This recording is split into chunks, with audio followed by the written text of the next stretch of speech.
राधा रानी से प्यार करते हैं तो एक लाइक जरूर करना। जन्माष्टमी बार बार नहीं आती। सच्चे दिल से कमेंट बॉक्स में लिखे राधे राधे, जय श्री कृष्ण। दोस्तों, पंचांग के अनुसार इस साल भाद्रपद माह के कृष्ण पक्ष की अष्टमी तिथि की शुरुआत 26 अगस्त की रात 3:39 पर होगी। 27 अगस्त रात 2:19 पर इसका समापन होगा। ऐसे में 26 अगस्त 2024 के दिन कृष्ण जन्माष्टमी का व्रत रखा जाएगा। हर साल भाद्रपद मास के कृष्ण पक्ष की अष्टमी तिथि को कृष्ण जन्माष्टमी के रूप में मनाया जाता है।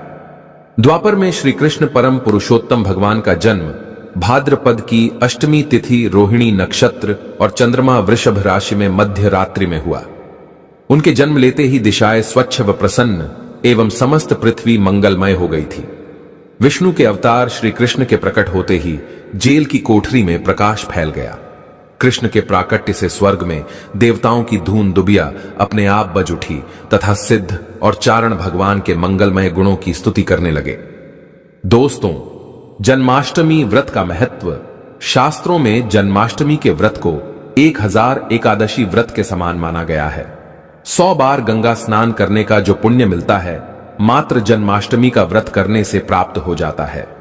जाप का अनंत गुना फल देने वाला जन्माष्टमी के दिन ध्यान, जाप और रात्रि जागरण का विशेष महत्व है। इसलिए जन्माष्टमी की रात में जागरण करके भगवान के भजन कीर्तन करने चाहिए। भविष्य पुराण में इस व्रत के संदर्भ में उल्लेख है कि जिस घर में यह देव का व्रत किया जाता है, वहां अकाल मृत्यु, गर्भपात, किसी भी मां के बच्चे गर्भ में नहीं मरते, गर्भ ठहरता है। वैधव्य, दुर्भाग्य तथा कलह नहीं होती। जो एक बार भी इस व्रत को करता है, उसे श्री कृष्ण का आशीर्वाद प्राप्त होता है। वो प्राणी संसार के सभी सुखों को भोगकर विष्णु लोक में निवास करता है। जन्माष्टमी पूजन विधि। हिंदू धर्म में भगवान श्री कृष्ण की पूजा सभी संकटों से निकालकर सुख, समृद्धि और सौभाग्य का वरदान देने वाली मानी गई है। जन्माष्टमी के दिन प्रातः जल्दी उठकर स्नान आदि से निवृत्त होकर स्वच्छ वस्त्र धारण करें। इसके बाद पूर्व या उत्तर की ओर मुख्य करके व्रत का संकल्प लें। अगर नॉर्थ ईस्ट में भगवान कृष्ण को लगाया जाए तो आप अपने जीवन में धर्म युद्ध में खड़े हैं, कर्म क्षेत्र में खड़े हैं, तो वहां आपकी जीत सुनिश्चित है और आपकी जितनी भी परेशानियां हैं उन्हें कान्हा दूर कर देते हैं। माता देवकी और भगवान श्री कृष्ण की मूर्ति या चित्र पालने में स्थापित करें। पूजन में देवकी वासुदेव, बलदेव, नंद, यशोदा आदि देवताओं के नाम जपें।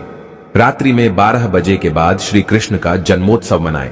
दोस्तों, जन्माष्टमी पर कान्हा को पीले चंदन या फिर केसर का तिलक जरूर लगाएं। साथ ही साथ उन्हें मोर का मुकुट और बांसुरी जरूर अर्पित करें। लड्डू गोपाल को पंचामृत से अभिषेक कराकर भगवान को नए वस्त्र अर्पित करें एवं झूला झुलाएं। तुलसी डालकर माखन, मिश्री व धनिये की पंजीरी का भोग लगाएं। तत्पश्चात आरती करके प्रसाद को वितरित करें। दोस्तों, कृष्ण जन्माष्टमी कब है? पंचांग के अनुसार इस साल भाद्रपद माह के कृष्ण पक्ष की अष्टमी तिथि की शुरुआत 26 अगस्त की रात 3:39 पर होगी। 27 अगस्त रात 2:19 पर इसका समापन होगा। ऐसे में 26 अगस्त 2024 के दिन कृष्ण जन्माष्टमी का व्रत रखा जाएगा।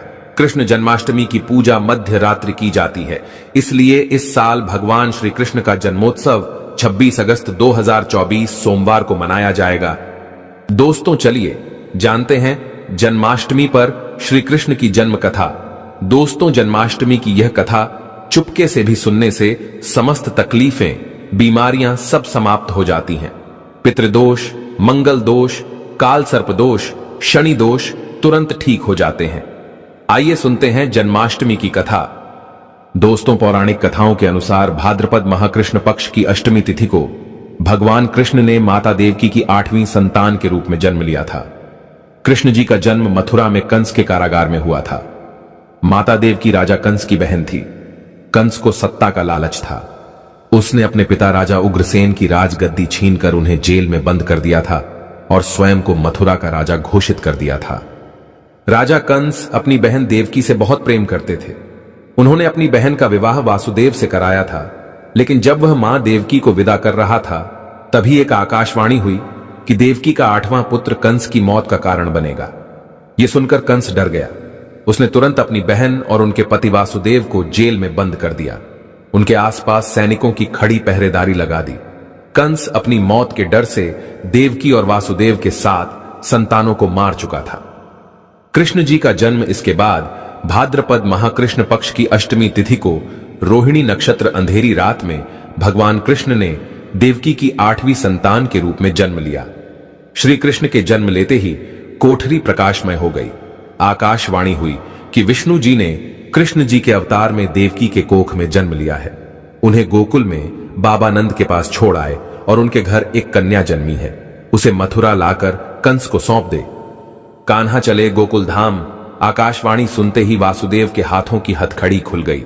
सभी पहरेदार सोने लगे। कान्हा को एक टोकरी में बाल गोपाल को रखकर सिर पर रख लिया और गोकुल की ओर चल पड़े। कान्हा को गोकुल धाम ले जाने में वासुदेव को कई मुसीबतों का सामना करना पड़ा।